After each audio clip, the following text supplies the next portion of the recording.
Hello students. आज के इस वीडियो में हम बीएससी पार्ट सेकंड का टॉपिक ऊष्मा भंडार के संपर्क में निकाय system in contact with A heat reservoir. तो हमने माना ऊष्मा भंडार ए डैश व निकाय ए से मिलकर एक बना संयुक्त निकाय ए स्टार पूर्ण रूप से विलकित है।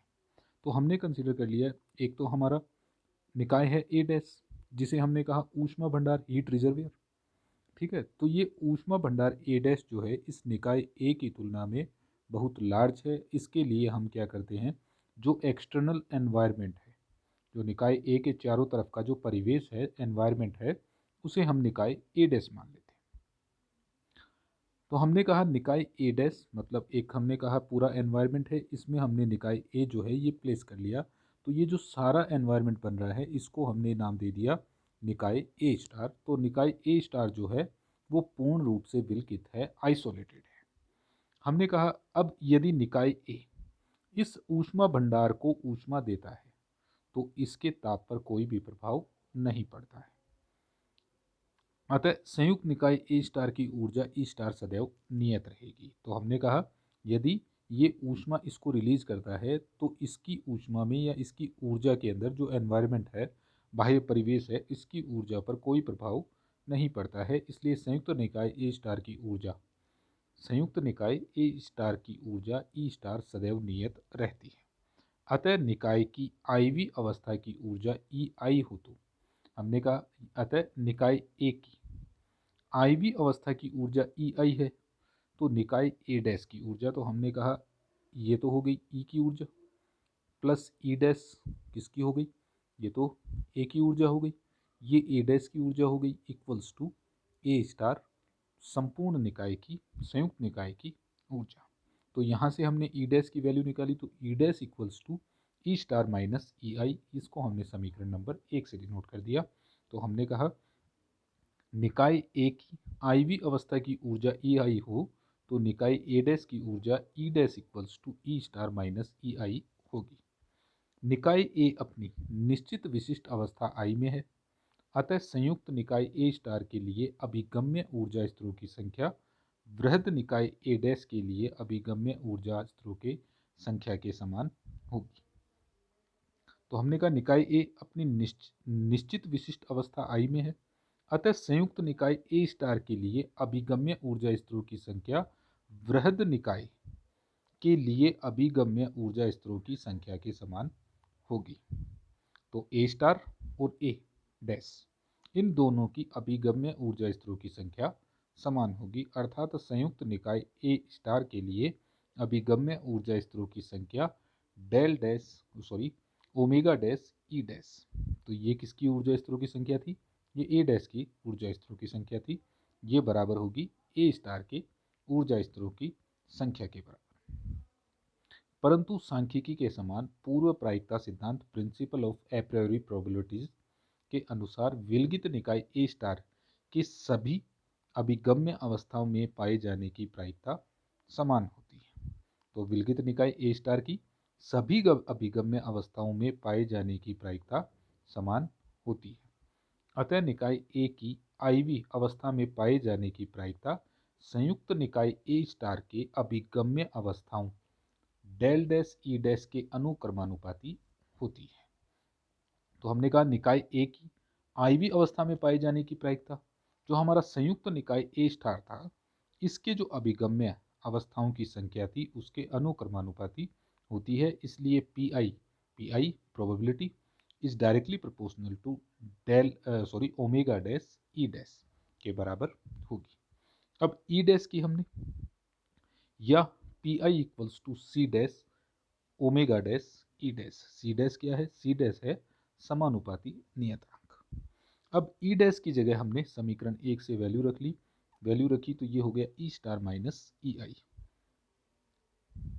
जो कि निकाय की अवस्था पर निर्भर नहीं करता है। तो सी डैश जो है वो निकाय की अवस्था पर निर्भर नहीं करता है।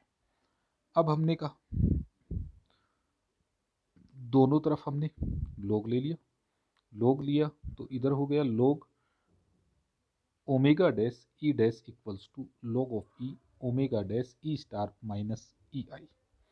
समीकरण 3 का E dash equals to E star के निकट टेलर श्रेणी के रूप में प्रसारित करने पर, तो इसको हमने समीकरण 3 को इसको हमने प्रसारित किया तो ये हो गया log E omega dash E star minus E I. इसको हम प्रसारित करें तो हमने इसको प्रसारित किया तो ये हो गया log omega dash E star minus del log omega dash E star upon del E dash गुणा ई आई प्लस, एंड आगे हम चलेंगे तो इसकी हायर पावर्स आएंगी, तो यहाँ आ जाएगा del square E dash square और ई आई स्क्वायर, ये अगली टर्म्स आएंगी। चूंकि निकाय ए डैश ऊष्मा भंडार का कार्य करता है, अतः श्रेणी प्रसार में उच्च कोटि के पदों को नगण्य माना जा सकता है। तो जो उच्च कोटि के पद थे, जो हायर पावर्स थी, उनको हम नगण्य मान लेंगे।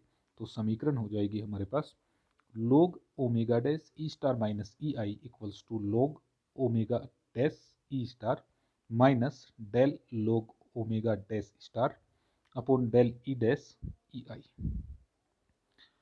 ऊष्मीय निकाय के प्राचल बीटा की परिभाषा से, तो जो ऊष्मा निकाय है, उस ऊष्मा निकाय के प्राचल बीटा को हम परिभाषित करते हैं beta equals to del log omega dash upon del E dash. ये किसके बराबर होता है? ये होता है 1/kT के बराबर। तो जो ऊपर इक्वेशन थी हमारे पास, यहाँ हम इसकी जगह रख देंगे 1/β/kT, या हाँ इसकी जगह हम रख देंगे बीटा, यहाँ इसकी जगह हम बीटा रख देंगे। तो यहाँ हमने बीटा रखा तो इक्वेशन हो गई जहाँ टी ऊष्मा भंडार ए डैश का नियत ताप होगा, log omega dash E star minus E I equals to log omega dash E star minus beta E I. तो इसको हमने हल किया तो ये हो गया, जिससे omega dash equals to E star minus E I omega dash E star exponential minus E beta I. इस समीकरण 4 को समीकरण 2 में रखने पर, तो समीकरण 2 कौन सी थी? ये समीकरण 2 थी, तो यहाँ हमने इसको रख दिया। जब हम यहाँ रखते हैं तो ये हो जाएगा P I equals to C omega dash E star E raise to power minus iota beta E I. ये देखो यहाँ से वैल्यू लिख लाए हम, ये यहाँ ये रख दिया, ठीक है। तो ये इसकी वैल्यू हम वहाँ से रख लेते हैं, यहाँ रखा तो P I equals to C E raise to power minus beta E I हमें प्राप्त होता है, जहाँ C equals to C dash omega dash E star भी एक नियतांक है, यह अवस्था आई पर निर्भर नहीं करता है। तो समीकरण 5 के द्वारा, समीकरण 5, ये हमारी समीकरण 5 है। इस समीकरण 5 के द्वारा निकाय के ताप T पर ऊर्जा EI की अवस्था I में होने की प्रायिकता PI ज्ञात की जा सकती है। इसे प्रायिकता वितरण फलन प्रोबेबिलिटी डिस्ट्रीब्यूशन फंक्शन या विहित वितरण कैनोनिकल डिस्ट्रीब्यूशन कहते हैं। इसमें चर घातांकीय फलन exponential minus beta EI Boltzmann गुणक बोल्ट्जमान फैक्टर कहलाता है। निकायों का वह समुच्चय जो नियत ताप T पर किसी ऊष्मा भंडार के साथ ऊष्मीय संपर्क में है और साम्यावस्था में भी है, तथा समुच्चय के प्रत्येक घटक में अभिगम्य अवस्थाओं में वितरण PI equals to C E raise to minus beta EI के अनुसार होता है, इसलिए इसे विहित समुच्चय कहते हैं।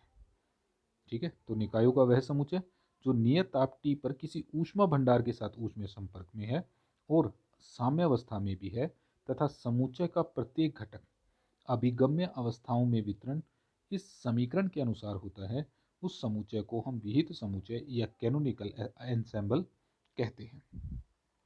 समीकरण 5 के अनुक्रमानुपाती नियतांक C को प्रसामान्यीकरण प्रतिबंध के द्वारा ज्ञात कर सकते हैं। इसके अनुसार निकाय A के अभिगम्य अवस्थाओं में से किसी में होने की कुल प्रायिकता 1 होगी, अर्थात summation of I P I equals to 1।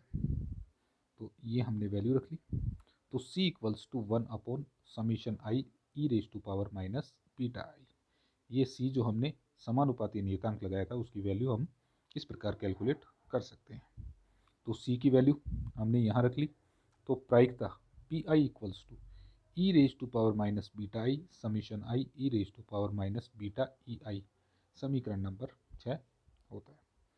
अर्थात नियत ताप T पर ऊष्मा भंडार के संपर्क में किसी निकाय के लिए प्रायिकता वितरण फलन समीकरण 6 का उपयोग कर उसके प्राचलों का माध्य मान ज्ञात किया जा सकता है।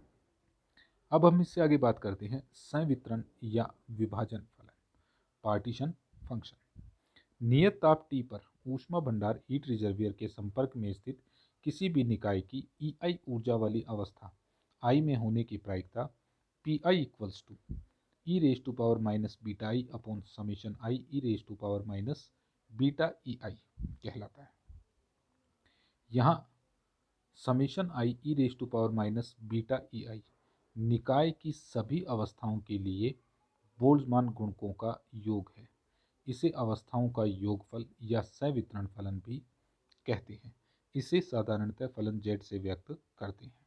तो हमने कहा, जो ऊपर हमने इक्वेशन लिखी थी, हमने कहा नियत ताप T पर ऊष्मा भंडार के संपर्क में स्थित किसी भी निकाय हमने कहा ए की ऊर्जा की EI ऊर्जा वाली अवस्था I में होने की प्रायिकता हमने इस समीकरण से फाइंड आउट की, जहां summation E raise to power minus beta E I निकाय की सभी अवस्थाओं के लिए बोल्ट्जमान गुणकों का योग है।